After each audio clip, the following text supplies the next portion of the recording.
Close your eyes and imagine. What if the things in life that cause us the greatest pain, the things that bring us grief, are challenges? Challenges designed to help us grow, to ultimately become what we were always meant to be. We feel like we've been buried, but what if, like a seed, we've been planted? And having been planted, we grow to become a mighty tree. Now, open your eyes. Open your eyes to this way of viewing life. Come with me as we explore your true, infinite, eternal nature. This is Grief to Growth, and I am your host, Brian Smith. Welcome to another episode of Grief to Growth, and I'm your host, Brian Smith. Whether you're joining us for the first time or you're a longtime listener, I'm thrilled to have you here with us today. Here on Grief to Growth, we explore life's toughest challenges. We strive to understand who we are, where we came from, why we're here, and where we're going. Today, we have a really unique guest. Her name is Alicia Sweezer. Alicia defies conventional labels, seamlessly blending her background as a wildlife biologist, specializing in endangered species, with her intuitive abilities as a scientific psychic. As an animal communicator and medium, she bridges the gap between humans and their animal companions, offering insights that can transform lives. Alicia's journey is nothing short of inspirational. She's overcome significant adversity, including skepticism about her career, the aftermath of multiple traumatic brain injuries, and the profound impact of narcissistic abuse. And through these challenges, she's emerged as a beacon of resilience and empowerment. In her work as an intuitive life coach, mentor, psychic, and a two-time best-selling author, Alicia helps others discover their authentic selves and unlock their true potential. Today, we're going to explore surprising ways our animal companions can impact our health, how animal communication can enhance happiness and well-being, and how our energy and mood can influence our pets. We'll also delve into choosing the right animal communicator to bring peace and clarity to your home. So by the end of this episode, you should gain valuable insights into how Alicia's unique approach can foster healing and fulfilling relationships with your animal companions. To continue the conversation and connect with others in our community, visit grieftogrowth.com/community. And if you're watching this on YouTube, make sure that you subscribe. Thanks for being here, Alicia, and welcome to Grief to Growth. Thank you so much, Brian, for having me. I am super, super honored and excited to be here. Yeah, I'm really excited to talk to you as well. I always love talking to my intuitive friends, my medium friends, but animal communicators are very special. And we talked earlier, we have a connection. You interned at the Cincinnati Zoo where my daughter Shayna interned actually the summer before her passing. So we've got that in common. So tell me how you got into animal communication. So it's a pretty funny story. Is I was actually born with my gifts to talk to animals, but I didn't always know it. Like I was one of those kids who was always outside, was always really good with animals. Like I just thought that's how I was. And I always wanted to be a wildlife biologist. Like that was my dream. And I was able to achieve that as a career. Mm-hmm. And I thought talking to animals was a wildlife biologist trait, meaning I thought all wildlife biologists talk to animals. And I was pretty far along in my career when one day I was in the field with a group of other biologists. We were tagging some birds. And I was like, you guys don't talk to the birds that we're just tagging? And then they all looked at me like I was a little crazy. And I was like, all right, I'm going to go stand by the truck. Because when you're born with something, you don't know that it's different. And when you go into a field that is all animal based, like, it's just this assumption you make that everybody has the same gift. Mm-hmm. But it's not actually true.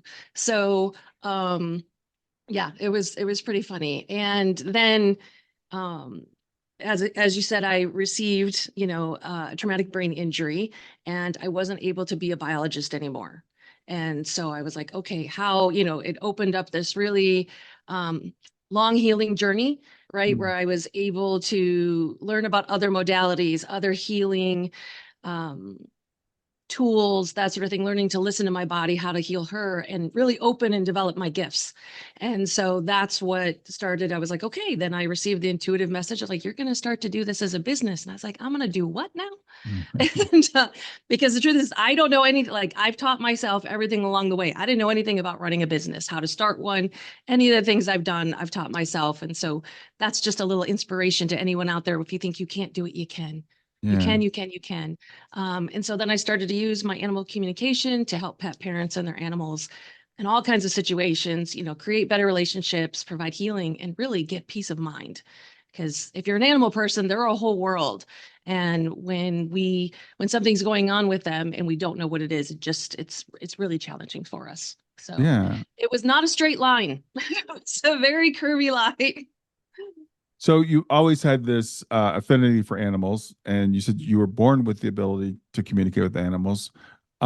Did your traumatic brain injury, did that enhance your abilities in any way, or did that change your abilities? It didn't. I know for a lot of people who suffer, TBIs, it does do that for them. Like Hmm. all of a sudden they're super intuitive or they, are a medium and that sort of thing. And for me, it didn't change any of it. I have there's a lot that goes on with it as far as the healing and the symptoms. And, the last one I had was in 2006, and I still have daily symptoms of it. So it's more of a management that comes with those also versus the gifts that it can provide. Hmm. And, but for me, it didn't change any of the things that I could do. Yeah. So when you say you talk to animals, we all think of Dr. Doolittle. Mhm. When you say what does it mean to talk to an animal? You don't verbally speak with them, I assume. I mean, I do like, my kitty Romeo, right? Like I talk to him all the time. Sure. Yeah. But when I'm doing a session or talking to them psychically, it's exactly as I'm talking to you right now. So it's except sometimes it's verbal because I'm doing a three-way conversation. So like as I'm talking, so you were my client, we were in a session, I'd be talking to you and psychically the animal is talking to me at the same time. And Mhm. then I'll deliver the messages. And then sometimes I'll pause the human, the pet parent, and be like, okay, we've got bigger sentences, paragraphs, some emotion, and I'll be quiet. And, sometimes I talk verbally because we're just chatting. Mhm. And then I deliver the messages. So it's kind of this three-way conversation. But for me, it's exactly the same kind of conversation I'm having with anybody else. That's how my gift shows up. So what type of animals have you spoken with? I have done horses, cats, dogs, birds, fish, lizards. Um, I'm trying to think if I won't do I have the ability, but I not spiders. I can't, I'm terrified of spiders. That's interesting. Yeah. I like I can't do spiders. Which in the intuitive world, like spiders are such a they're a pretty big deal, right? They come with messages and infinity, like it's a whole thing, spiders are. And I'm like, can't do it. One of my spirit guides is actually a spider, which if you don't think the universe has a sense of humor, it does, because it was my first psychic animal messenger that showed up was a 6-foot spider. And I was like, are you kidding me? Wow. Uh, yes, he's very sweet though. I named him Fred because that was like the least threatening name I could come up with. So Usually they come with a name and you ask them, but I was like, mm. so, uh, so basically anything but spiders. interesting. Do you think Is that's a is past life thing or something?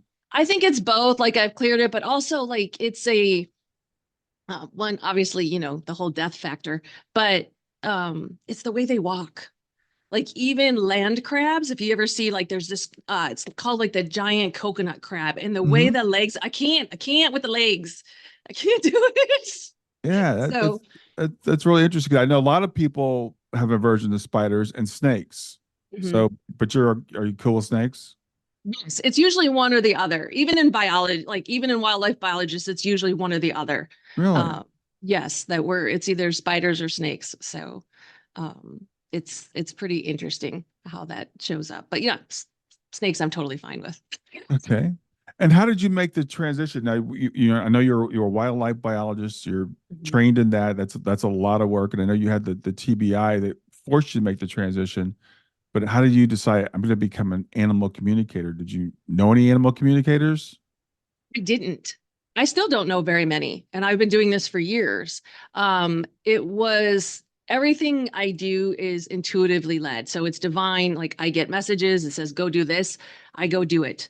Hmm. And that doesn't mean by any means that it's easy or comfortable. Like, because there's a lot of that belief in the spiritual world of like, right, it's always easy when you're trying to manifest it. Like, no, there's bumpy roads. It's not always unicorns and rainbows. Hmm. And Because like I said, I got the message of like, you're going to start to do this professionally to help people. And I had to figure out how to do that. Like I had to figure out how to build a website. I had to figure out how to market. I had to, figure out how to, um, like emotionally and mentally start to say that in a world. Like even in the psychic world, sometimes animal communication is considered weird. Yeah. Like it's this extra layer of weird that people see. So being able to, because that's a lot of things that people really struggle with in any profession they have, is being visible, right? Like, oh my gosh, I'm going to put myself out there to do anything, and what are people going to think? So as much as there was a this world kind of experience of the logistics of how do you build the business and that kind of stuff, there is a tremendous amount of personal development that goes along with it as well, to be able to stand up and say, this is what I do, and have people's opinions in the quite variety of what they are, and really just hold true of like, this is what I know I'm meant to do. Mhm. And that's what really steers the ship through all of that change.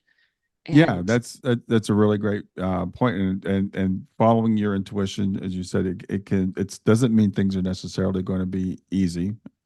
So I'm glad that you cleared up that misconception. And it's funny because as we're talking, I was just thinking, just like a week or two ago, I saw a headline come across and say, scientists now believe that animals may have consciousness. And I'm like, okay, these scientists are pretty slow, aren't they? Uh, how do you possibly think that animals don't have consciousness? yeah, it's, well, humans really believe that they're at the top of the pyramid, right? And that we're the only species that can be sentient, meaning like that we know we're conscious, we know who we are. They don't believe other species have that. And that's just human arrogance and human ego, right? Like we know that. Right. And I agree, they're very far behind. I have a copy of a National Geographic I picked up probably a year or two ago, and it was talking about scientists who had done all these studies to determine intelligence among animals. And the one of the things, the challenge is that we're comparing animal intelligence to human intelligence, Right. right? Like we're setting going, oh, well, these are the standards. Well, there's a lot of stuff that animals do that humans don't have any ability to do. And it's funny, I just had a third book come out. It's called Pause and Purpose. It's a collaborative animal stories book. So you can get on Amazon. Anyone wants it. All the proceeds go to charity. But that's Mhm. how I ended my chapter in it, where I was like, if you think the humans are the smartest, species on the planet, I can tell you that's not true. Have you ever tried to build a bird's nest with just your mouth? Like Right. the geometry of what animals can create, humans can't reproduce. Yeah, So I'm really glad that you said that because I kind of said the same thing because someone made a comment. Well, crows can count up to four or something, and I'm like, well, that's impressive. That's really cool. But animals do things every day that we have no clue about.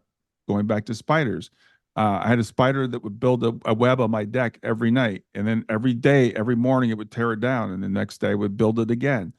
And just watching a spider build a web, there's something going on there that we have no clue about. yeah. And they're not, like, particularly with spiders, they're not taught that from like a spider dad who's like, Right. listen, we're gonna, teach you how to build this web, like a dad might teach his child how to drive a car, right? It's like they're just born with these innate abilities, Hmm. and they function in this world. But as humans, we go, oh, well, it's not as valid, right? Like we count being able to use tools as one of the um standards of intelligence, Right. right? So when gorillas and chimpanzees, when they started to use sticks and that, it's like, oh, that counts then. That Mhm. counts as being intelligent. And I'm like, the only thing that saves us is our opposable thumbs, you know, because Yeah. there's a lot of animals, if they had, like, even Romeo, I'm like, he's a 10-month-old kitty. If he had opposable thumbs, I'm pretty sure I would not be in charge in this house. Yeah, So that's another really good point. So when it comes to our animal companions, in what ways do they influence us that people might not be aware of?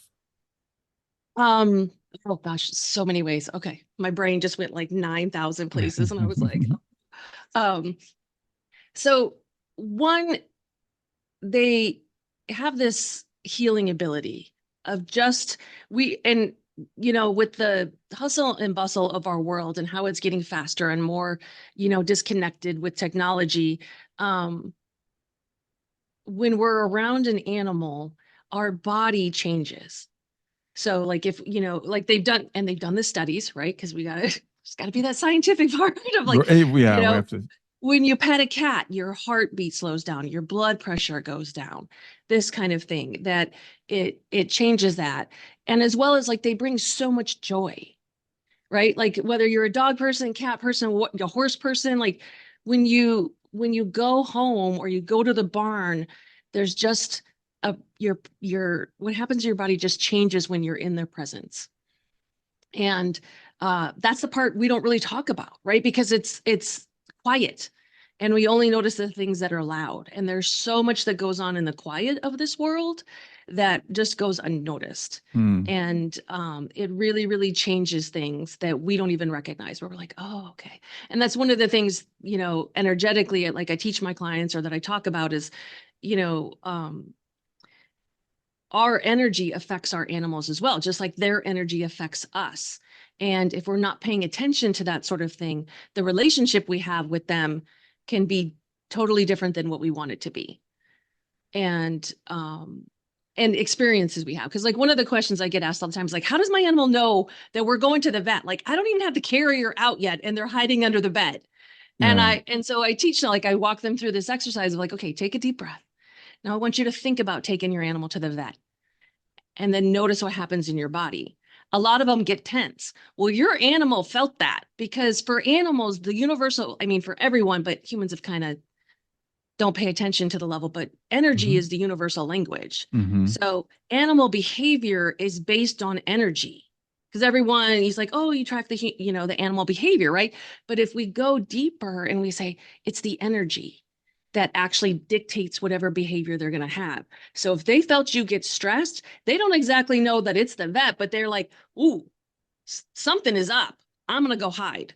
Yeah. So it's the same thing. Like if you're going to take your dog for a walk and they think of taking their dog for the walk and dog comes running in like, oh, are we going? Because they felt that like fun part, that fun energy show up in their pet parent. Hmm. And so energy really dictates, even in people, but people don't pay attention as much.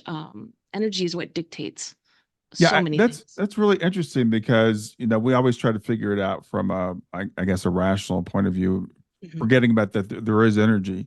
So like with our dog, she'll know if we're leaving, to go on a trip or something, mhm, and before we start packing. It's like because she didn't see us put clothes in the suitcase. She doesn't know we're going to be gone overnight, but somehow she just seems to sense that. Well, my wife is getting ready to take her for a walk. Before she even sees the shoes, she's like, she gets all hyper. But again, we discount that. We said, well, they must be seeing something on my face, or they're seeing the shoes or whatever. But I can tell you, it happens before they see that stuff. yep. Because the second you have the thought, the energy in your body changes. Hmm. And that's what they pick up on. Yeah, yeah. So I guess would you say that's also similar with dogs, knowing when you're going to come home?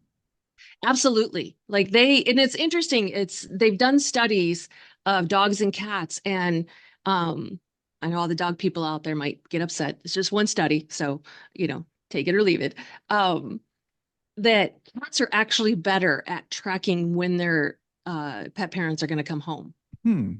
And regardless of the time of day, right? Because we'll try and rationalize it and be like, well, I come home from work at 5 o'clock every day. Of course they're gonna. But animals, they know whether or not you are changing the time of day. They know when Hmm. you're coming home. So I have this one client, because like this is gonna really, I think it's gonna help explain. I have one client and he's a dog dad. He has this amazing dog who we're lucky this dog doesn't have thumbs, because he was already getting through two doors and out of the condo. Like he was unlocking and opening doors to escape. Wow. So he's very, very smart. His name is Boomer. He's the best dog. And the connection he has with his dog dad was so strong that even when they weren't together, there was challenges. So the dog had really severe separation anxiety. Mm. And when I started to work with them, I could see the energetic connection with the human. And when the dad was at work having a really stressful day, the dog at home got worse because the mom, dog mom, the wife was still at home and she could see that. And so Mm. I taught him some stress techniques, right? Like, hey, when this is happening, and then also some training and techniques to do with Boomer when he started to get, I was like, we have these special toys and this kind of stuff. But when they start to see this energy, like he wasn't even home. He's across town having a challenging day, and his dog at home is like, my dad's in trouble. Oh, I wow. need to fix it for him. So it's not even a distance kind of thing of like, oh, they can only feel us within 10 feet. That connection is so strong that it can affect you anywhere. Hmm. And Yeah. so, yeah, you don't even, so the same thing, like he knew when his dad was coming home because he could feel them. They Yeah. feel us, they know.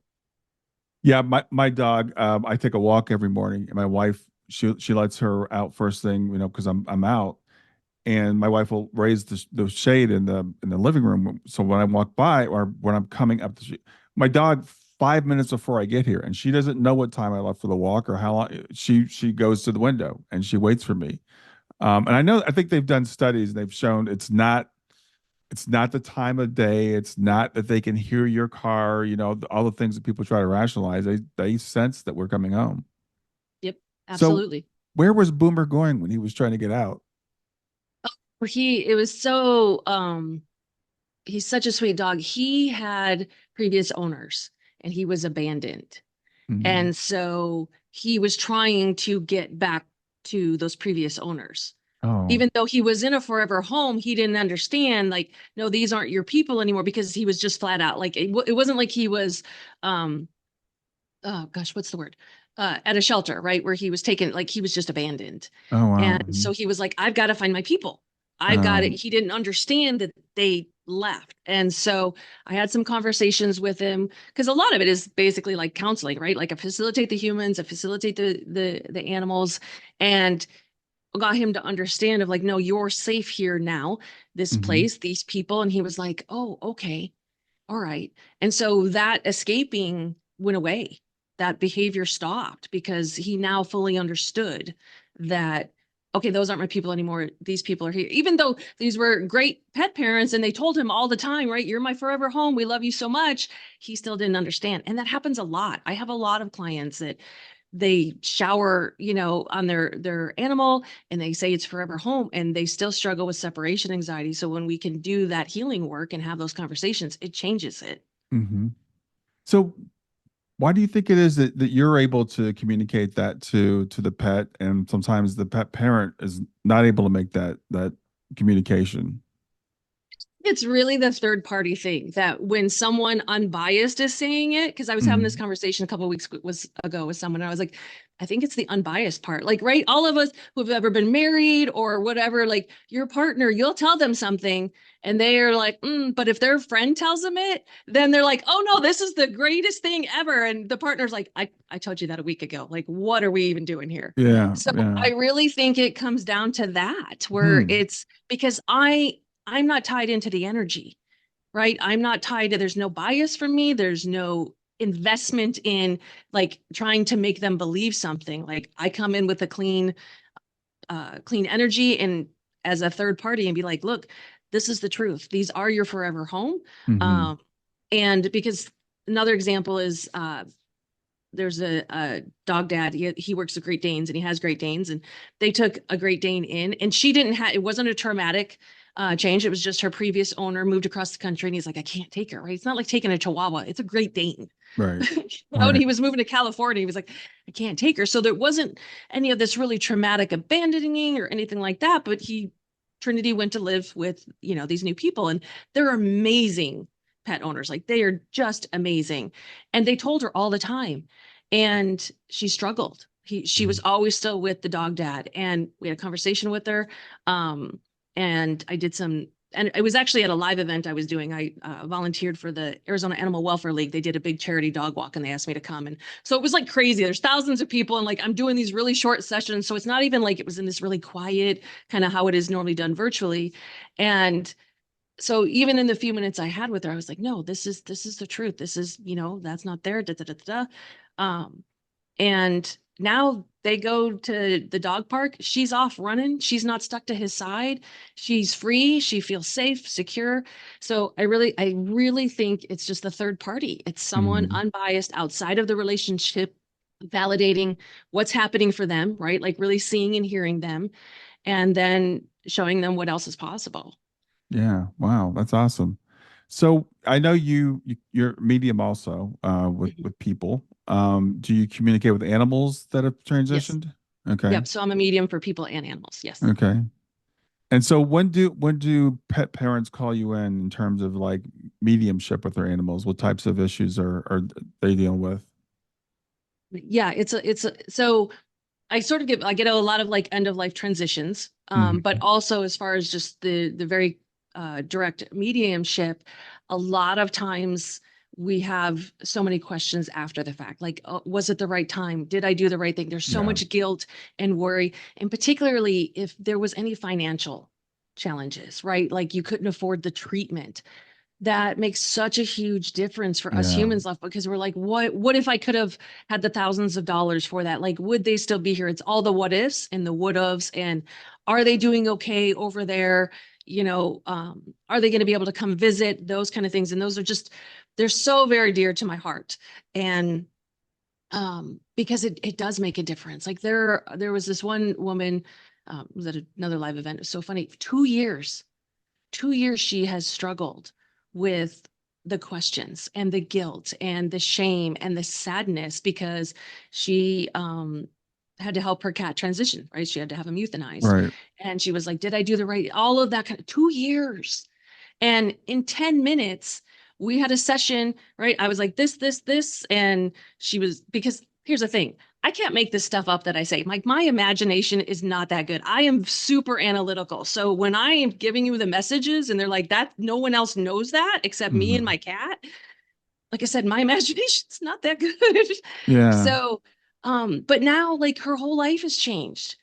She's like, I can work better. I'm happier because the messages that were delivered, like, yes, you did it at the right time. Because one of the things with our animals is when their soul contract is up, because they have soul contracts just like people. Hmm. And a lot of times they can't transition their body, right? Right. As humans, we try to prolong everything as much as we can, right?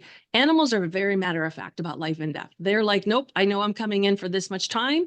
They're going to miss us and that sort of thing, but it's very clear to them. They don't view death like people do. Mm. And so they are grateful when we can help their body transition. They are grateful when we can give them the gift of being able to move on. Yeah, that's a really good point, and I hadn't really thought of it that way before. But it's almost like they could be stuck here, Mhm. and we can keep taking them to the vet and give them the treatments, because that's what we expect to do for a human. And I've got a friend that's going through this, right now, where they have a dog who's not doing well, and the vets will, oh, $10,000 a year for these medications that you have to give them 25 pills a day, and maybe you can keep your dog around for another year. And I just feel so sorry for anybody in that situation, because I even think there's going to be guilt if you let them go. Mhm. And that's one of the, benefits of animal communication. I can let you know what your pet wants. Hmm. Sometimes they want the treatments and sometimes they don't. And sometimes, because, I'm a medical intuitive also, it's like, um, this treatment, but not that one. Like we can run through the options and be like, okay, Mm. they're willing to do this, try this for a little bit, but these other ones, they're not on board with that. Yeah. Uh, so and because when you have that, because information changes everything, right? In our world, information is everything. So if Right. you know that, okay, my dog doesn't want to do this, so the time it changes the time you have left with them. So if, because that's one of the things I tell people, I was like, please don't wait, because if you get a diagnosis or something is challenging, you're going to go spend lots of money at the vet. Come see me, because we all work in conjunction. Like I never say see me instead of a vet. Like we're Hmm. all tools in your toolbox. Right. And it's like, if I can give you the information to then go to your vet and be like, okay, these are the things we're looking at, these are the things we want to try, it gets us farther faster. And Mhm. if you know, you get a diagnosis and you're like, okay, my cat doesn't want to do these treatments. So the next, say, 3 months that you have left, that 3 months is completely different. The worry is gone, the what ifs, the like, oh, should I be doing the treatment? Should I not? You now have 3 months of peace and calmness with your animal to Yeah. have that time at the end be completely different Yeah. than the worry and stress and the what ifs. Like that's what I just, whether it's me or any other animal communicator, like that's what animal communication can offer, is the possibility of that. Great. That's I think that's excellent. I think it's really needed. And let's talk more because you mentioned that animals don't view death the way humans do. So what do you mean by that? They, as humans, we come in and we do everything we can to prevent and prolong death, right? Like we're like, we want to live as long as possible. We want, and understandably, like who wouldn't? Um, and when it gets to the end, right? Like say someone has cancer or any of these other challenges, and society says, well, you should do all the chemo, you should do all of these kind of things, you should. And when people make a different choice, they're really shunned about it. Like they Hmm. they receive a lot of judgment. Like I have one friend, she has breast cancer, and she and she's very natural, like she's holistic, she's super healthy with, she's vegan, all that kind of stuff. And she did all the things naturally to shrink the tumor before, and then she had the surgery, and so it's like, but she struggled with society and a lot of people's opinions, and that kind of thing of Hmm. like, you should do all of these things because don't you want to live, we have this idea like we're going to live forever, right? Like this human part of us. And animals, they're just very clear. They're like, look, I know I come in with a start date and an end date, and when that end date is here, I'm going to miss you, and I love you all, and I'm gonna cross over and I got other stuff to do. Yeah. Yeah. There's not this, we need to prolong it, and this, they don't have the belief around it. It Hmm. just doesn't exist for them. So what would an animal afterlife look like? Because again, I think one of the reasons we have so many issues in our society with death is we view death as the end. Mhm. And for humans and for animals, and probably especially for animals, because there's still a big question: do dogs go to heaven? Which is just ridiculous, but people still ask that question. So what can you tell us about the animal afterlife? Mm.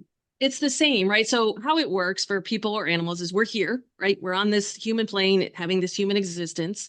And then our body transitions. So then we go to like the middle area, which is where you're exactly who you were, just without a body. And then you make the choice to cross over to whatever you call it, heaven, universe, God source, to love and light. And then you're connected there, and any of the um, a lot of the traumas, any of the experiences, those get cleaned away. So because you're connected back to source. And that doesn't mean there's still not work to do over there, because there's a lot, particularly in the human realm, less in the animal. Hmm. Um, if you made choices here that weren't in alignment with what you came here to do, it's like there's some things, there's some personal development work you get to do on the other side, and but for animals, they cross over, and they get to come and visit. A lot of times they'll become one of your spirit guides. They become part of your team. Hmm. um Other times they hang out for a while. Other times they reincarnate. Like I had a friend a long time ago. We did a session with a cat she had years ago, and I was like, he wants to come back as a giraffe. Like he just kept showing me pictures of it. He's like, I can't wait to be a giraffe. Oh wow. Because they Okay. don't always come back as the same animal. Hmm. And so it's love, it's light. When they bring us messages, they're what I call clean, right? Because when we're still in this middle area, it still has a lot of the human existence and trauma and that kind of stuff. So once you connect back over, it's clean. And they can really be teachers for us, but they hang out just like you would think humans do. Hmm. And I had a session the other day with the dog's name is Gunner, and the other two, it was funny, he was a Great Dane. The other two Great Danes they had were like hanging out watching. They're like, it's a lot of, it was like they're watching the people show, right? So Hmm. they hang out and they just watch, and they're like, oh, this is what my people are going to do today. And then sometimes they go off and they do other things. Good. That's good to know. That's. I think that's it could be really helpful for people because again, we feel like sometimes we're letting them go, and they're going into the abyss. Right. And I think that also what you said earlier about like soul contracts. I mean, people, our life expectancy is much longer than a lot of the animals that we bring in, our cats and our dogs, particularly. So they're not expecting to be here for 70 people years. Right. Yep. And they just don't have a belief around it. They don't have a judgment. They don't have a thought. You know, society creates so many um, beliefs for us, and particularly like religion. Religion has created so many beliefs around the afterlife and death. And, you know, depending on which religion you Hmm. partake in, it's completely different. And animals they don't have any of that. Yeah. Speaking of that, I thought it was really interesting. Going back to the article I read the other day about animals having consciousness, and I'm like, okay, I know some religions, at least one religion that I know of that I grew up in, teach that animals don't have souls.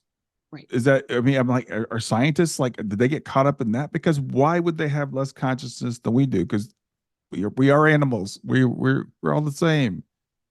That's the funny part that humans seem to forget is that we are scientifically, we're in the kingdom of animalia, and humans are mammals, which is no different than your whale, than your dog, than your elephant.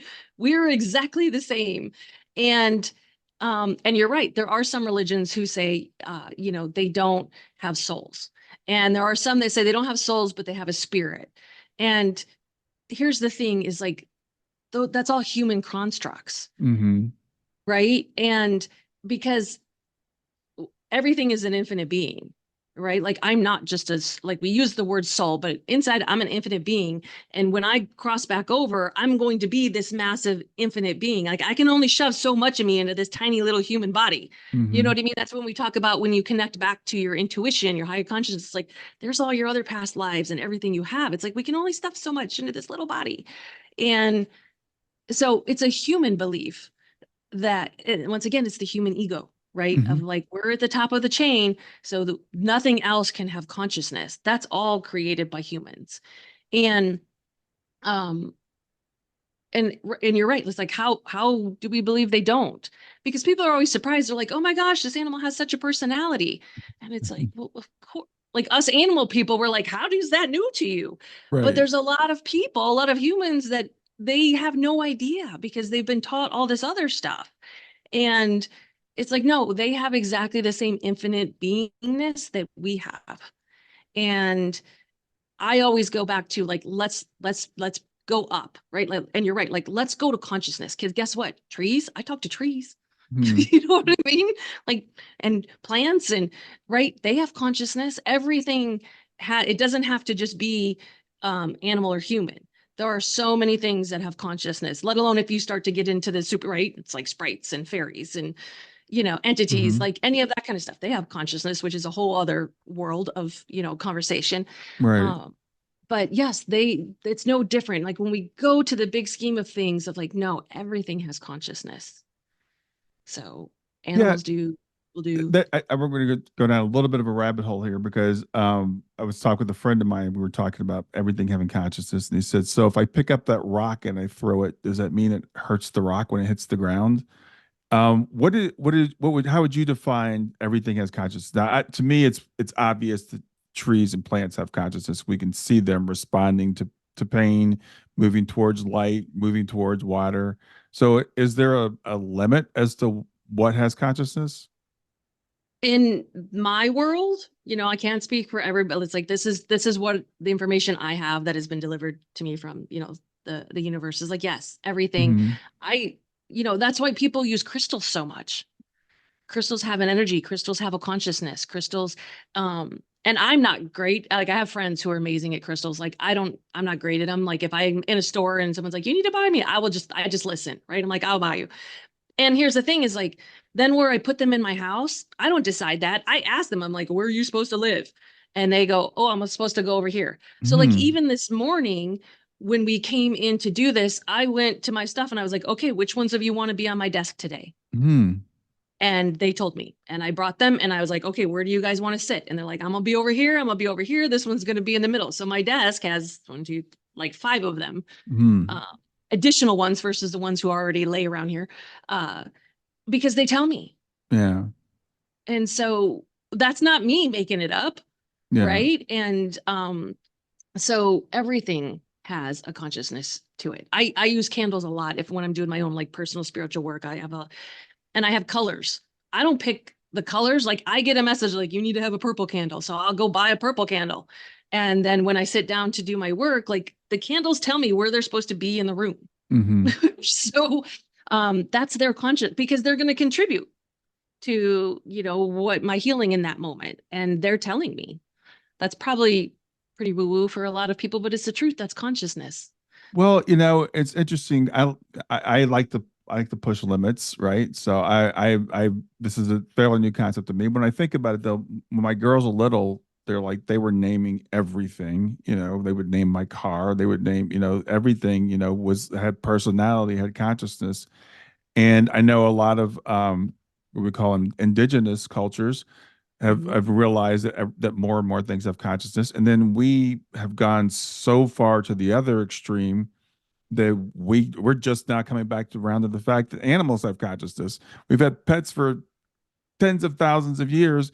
We're bringing it into our homes. We're living with them, and like, oh yeah, they might be conscious. Yeah.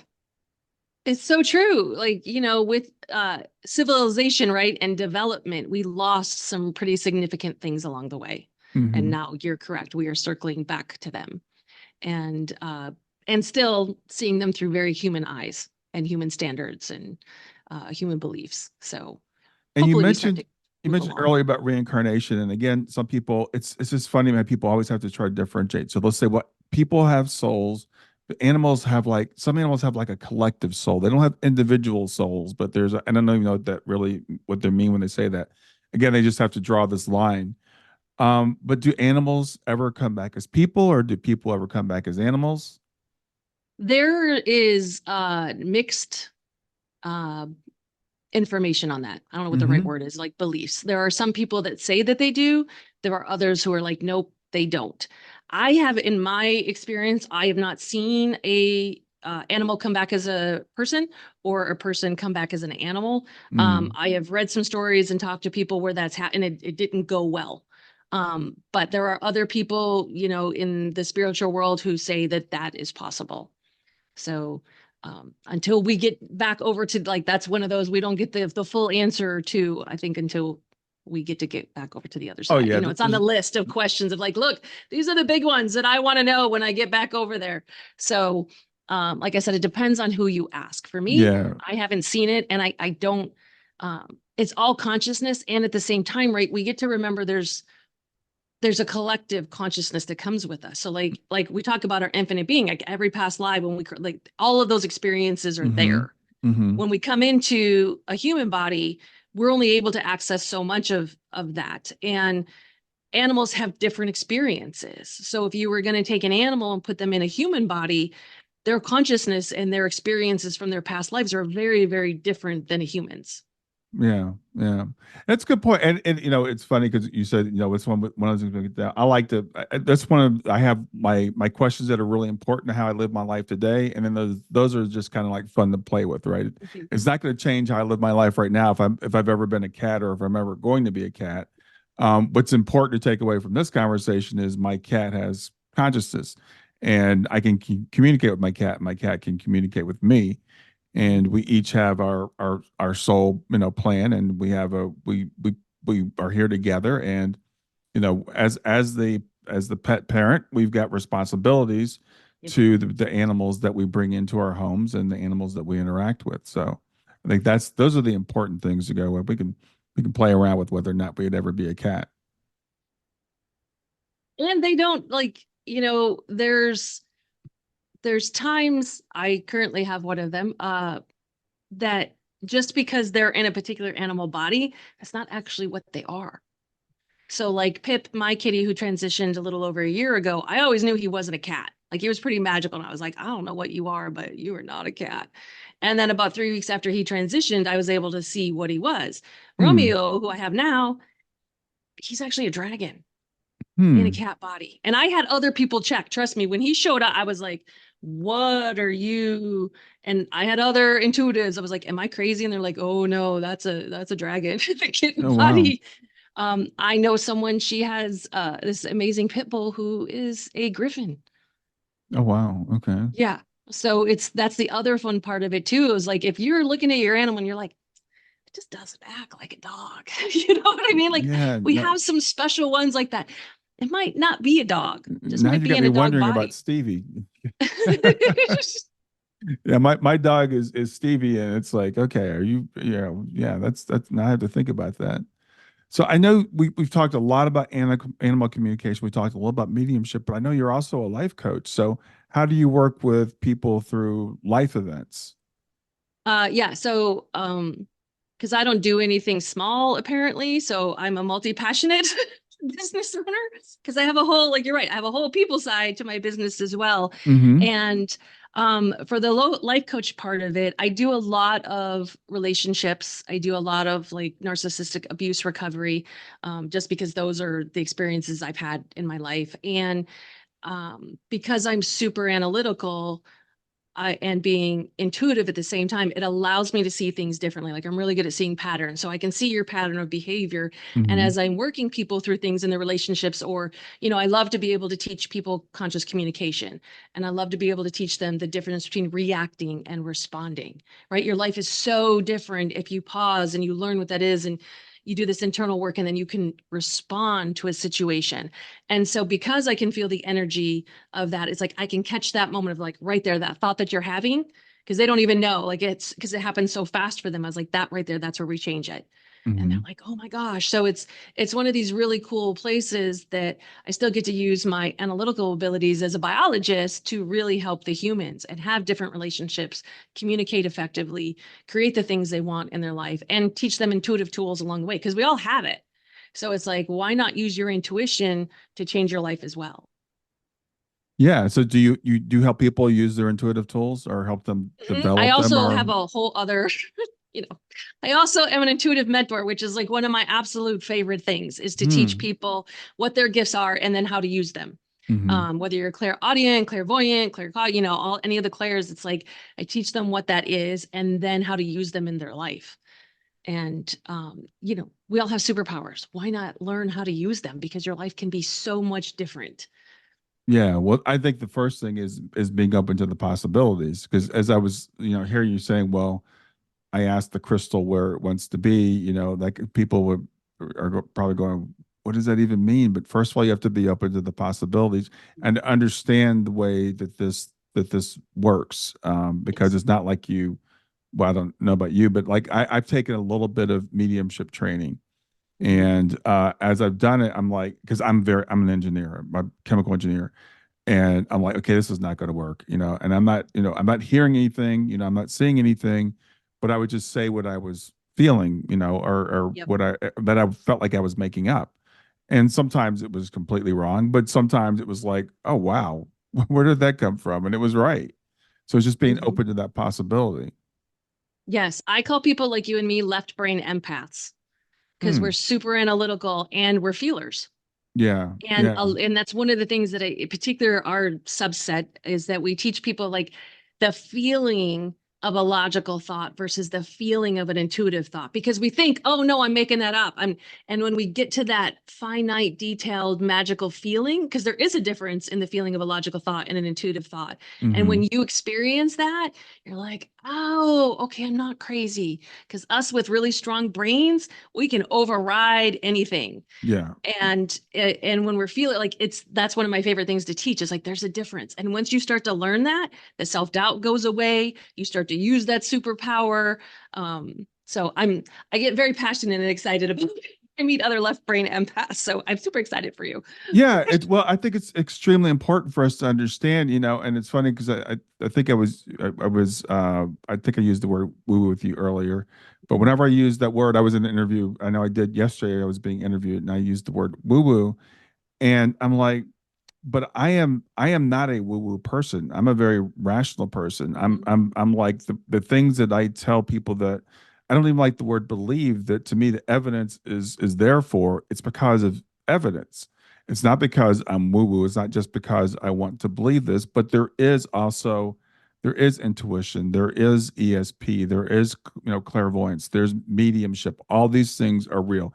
Animal communication is real, but this materialistic mindset tries to tell us, No, those things are just woo woo, and people, rational people, don't believe those things. Yep. It gets discounted very easily. And yet healing has been around since the dawn of time, Hmm. Well, and this and is the all healing arts. yes, and the evidence is there. As you said, you're communicating with people's, animals, and they're giving you evidence and the results. The results speak for Yep. themselves. Yep. Their lives are completely changed. The animal and the people. So So how do people because I think another thing you do is you help people figure out, how do I find an animal communicator, or who's right for you. So how, if someone's thinking about this, obviously they can contact you. But are there mhm. any other tips for people to find, like, when do I need an animal communicator? Yeah. So there's the big range of it. Like I get clients that come to me where they're like, I just want to know what my animal is thinking. Like there's no acute emergent situation, right? They're Hmm. like, I just want to know if he's happy and does he like his food and all of that kind of stuff. So like there's that. And then it goes into like if there's training challenges or behavioral challenges. And then we have the medical, and then of course like end of life transitions and mediumship and that. So it's this whole spectrum of where it could be. And not all animal communicators are mediums, just like all psychics aren't mediums. So if Right. you have an animal that's transitioned, you want to specifically look for one who is also a medium. Hmm. Um, and the other part is, you know, do because I always come back to listen to your intuition, right? So, like, if you're Googling, right, and you're because that's where it's like, go to their website. Does the website resonate with you? Does the language, the things that they're saying, does that resonate with you? Hmm. Read the testimonials. Does that resonate with you? Does it make you feel safe and seen and heard and like, okay, I think this person could help me. And just like in any profession, there are going to be people, who like when Pip was when Pip was transitioning, it's really hard to talk to your own animals. Like just so anyone out there who is like, I can't hear, please know that's normal. Hmm. And particularly if anything's going on when our emotions are there, it's really, really challenging to get accurate information. Yeah. And so when Pip was transitioning last year, I was like, how do people do this without one of me? Like I was a wreck for months. Mm. And so I reached out to one. This woman had been in, she's been doing it for decades. And it's one of those human things too of like, oh, if they're really expensive, it must be, like the best because she was extremely expensive. And so I booked a 30-minute session. And honestly, for me it was hard. Like she talked about her dog the entire time, and I had to Mm. keep redirecting her and be like, no, I have very specific questions about my cat. So just please know that in any profession there are going to be people that are going to resonate with you, and there are going to be people that might not. Right. And so use your intuition when hiring. Use your logical mind as well, as like, do they do it the way I want them to? The majority of animal communication is done virtually. It's done remotely, Hmm. because the difference is like if I come to your house, your animal's going to act completely different. They're going to want to play or they're going to want to see me. And it's like, we want the session to be calm and quiet. And your animal doesn't have to be with you. We work off of a picture. And Mm. so that's why I have clients in other countries, other states. Um, so recognize that also is like, it's not always coming to your house, because a lot of people be like, well, I don't know. And it's like, no, it's all done virtually. We can do it over the phone or online. Yeah. And just look at the things of like, if you're coming for medical things, do they have testimonials about helping animals with medical challenges? That kind of part of doing, and just like, I'm such a feeler. I'm like, when you go to their site or you have a conversation with them, how do you feel? Hmm. Because that's how you're going to feel in the session. So if you happen to talk to someone on the phone and you're like, oh, I just didn't really, we didn't vibe, which is perfectly fine. Not everybody's a match. But if you're not vibing, you're not going to vibe in a session, and you've now paid for something, Yeah.